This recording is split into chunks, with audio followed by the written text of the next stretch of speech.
नमस्कार, आप देख रहे हैं खबर जगत। सीएम योगी ने गोरखनाथ मंदिर में किया कन्या पूजन। शाम को निकलेगी विजय शोभा यात्रा।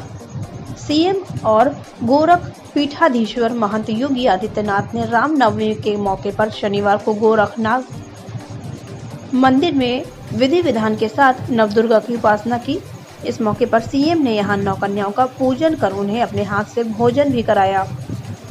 सीएम सोमवार को गोरखनाथ पहुंचे थे। वह यहाँ शक्ति मंदिर में नवरात्र पर नाथ परंपरा के साथ होने वाली विशेष पूजा में शामिल हुए। नवरात्र में 9 दिन का व्रत रखने वाले सीएम योगी ने गोरखनाथ मंदिर में नवदुर्गा स्वरूप 1 से 5 वर्ष की 9 कन्याओं को आमंत्रित किया और पूरे विधि विधान के साथ उनका पूजन किया। सीएम ने अपने हाथों से उनके पैर धोए और भोजन परोसा। इसके पहले सुबह उन्होंने गोरखनाथ मंदिर में गुरु गोरक्षनाथ एवं अखंड ज्योति का भी दर्शन किया। सीएम योग ने माता सिद्धिदात्री का पूजन अर्चन की। इसके बाद हवन पूजन किया। हवन के बाद सीएम ने कन्या पूजन किया। इसमें 35 से ज्यादा कन्या और 20 बटुक भैरव शामिल रहे। सीएम ने कन्या पूजन के बाद कन्याओं और बटुकों को भोजन परोसा। इसके बाद दक्षिणा देकर उनका आशीर्वाद भी लिया। सीएम हर साल नवरात्र में 9 दिन का व्रत रखने के अलावा गोरखनाथ मंदिर में ये अनुष्ठान कराते हैं। शारदीय और वासंतिक नवरात्र में गोरखनाथ मंदिर में भी विशेष पूजा होती है। आपको बता दें कि नाथ संप्रदाय की पीठ श्री गोरखनाथ मंदिर में गोरक्षा पीठाधीश्वर योगी आदित्यनाथ विजयदशमी के दिन न्यायिक दंडाधिकारी की भूमिका में दिखेंगे। विजयदशमी की रात होने वाली पात्र पूजा में गोरक्षा पीठाधीश्वर योगी आदित्यनाथ संप्रदाय के संतों की अदालत में संतों के मध्य के विवाद सुलझाएंगे। इसके पूर्व पात्र देवता के रूप में प्रतिष्ठित कर नाथ योगी एवं संत उनका पूजन करेंगे। नाथ संप्रदाय में पात्र पूजन की परंपरा पौराणिक है। यह परंपरा आंतरिक अनुशासन बनाए रखने का एक अहम जरिया है। गोरक्ष पीठ के पीठाधीश्वर योगी आदित्यनाथ मुख्यमंत्री का पद संभालने के बाद भी पीठ के प्रति अपने उत्तरदायित्व को निष्ठा से निर्वहन करते हैं। इसी परंपरा के अंतर्गत विजयदशमी के दिन ही श्री गोरक्षा पीठाधीश्वर योगी आदित्यनाथ पात्र देवता के रूप में प्रतिष्ठित होते हैं। नाथ संप्रदाय से जुड़े सभी साधु संत और पुजारी मिलकर मुख्य मंदिर में उनकी पात्र पूजा कर दक्षिणा अर्पित करते हैं। इस पूजा में सिर्फ उन्हें ही प्रवेश मिलता है जिन्होंने नाथ संप्रदाय के किसी योगी से दीक्षा ग्रहण की हो। उन्हें यहाँ अपने संप्रदाय एवं दीक्षा देने वाले गुरु की घोषणा करनी होती है। इस परंपरागत कार्यक्रम में शामिल होने के बाद ही मंदिर का महंत मंदिर परिसर से बाहर जाते हैं। गोरक्ष पीठाधीश्वर पात्र देवता दक्षिणा स्वीकार करते हैं, लेकिन अगले दिन दक्षिणा साधुओं को प्रसाद स्वरूप लौटा दी जाती है। नाथ संप्रदाय के सभी संत जिनके खिलाफ कोई शिकायत रहती है, पात्र देवता के रूप में गोरक्षा पीठाधीश्वर उनकी सुनवाई करते हैं। प्रतिष्ठा है कि पात्र देवता के समक्ष कोई झूठ नहीं बोलता है। यदि वह उनके समक्ष अपनी गलती स्वीकार कर लेता है या फिर नाथ परंपरा के विरुद्ध किसी गतिविधि में संलिप्त मिलता है, पात्र देवता सजा एवं माफी का निर्णय लेते हैं। इस प्रक्रिया को दूसरे संप्रदाय के मठों में चिलम साफी के रूप में प्रतिष्ठा मिलती है, लेकिन गोरक्ष पीठ में हुक्का और धूम्रपान की इजाजत नहीं है। यही वजह है कि दूसरे साधु संत भी गोरक्ष पीठ में प्रवेश के दौरान धूम्रपान, हुक्का और चिलम के इस्तेमाल से परहेज करते हैं। मुख्यमंत्री योगी आदित्यनाथ रविवार को कन्या बटुक भैरव पूजन और कन्याओं को भोज कराने के बाद 9 दिनों के व्रत का पालन करेंगे। उसके बाद अपराह्न विजयदशमी विजय शोभा यात्रा भी शामिल होंगे।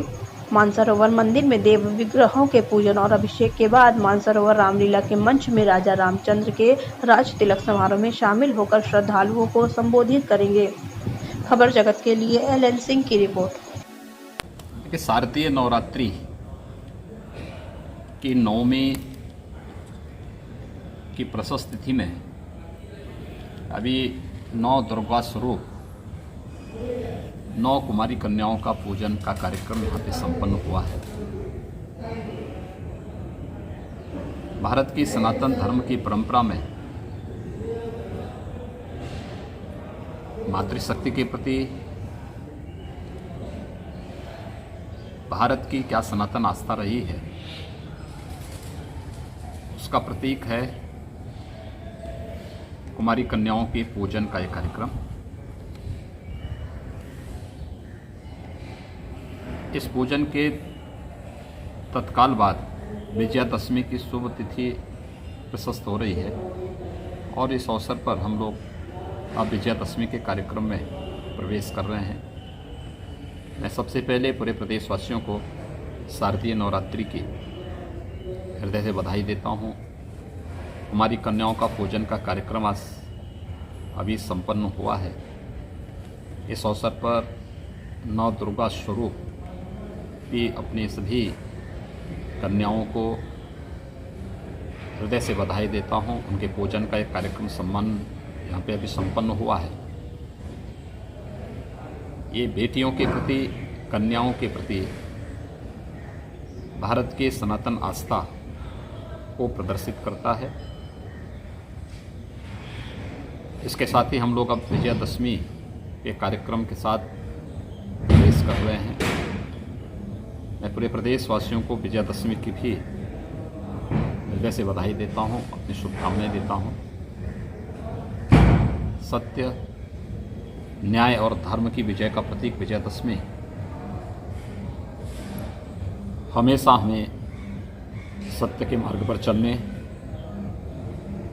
न्याय के मार्ग का अनुसरण करने और धर्म के पथ पर चलने वाले की सदैव विजय होती है, इस बात की प्रेरणा देता है।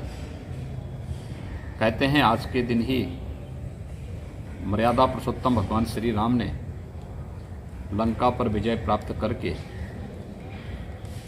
त्रेता युग में धर्म, सत्य और न्याय की स्थापना के लिए राम राज्य की स्थापना की थी।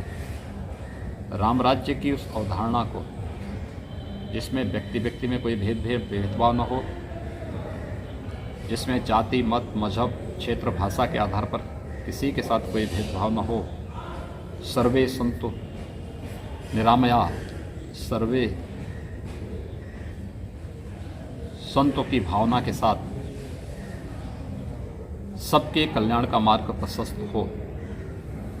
आज की भारत सरकार आदरणीय प्रधानमंत्री मोदी जी के नेतृत्व में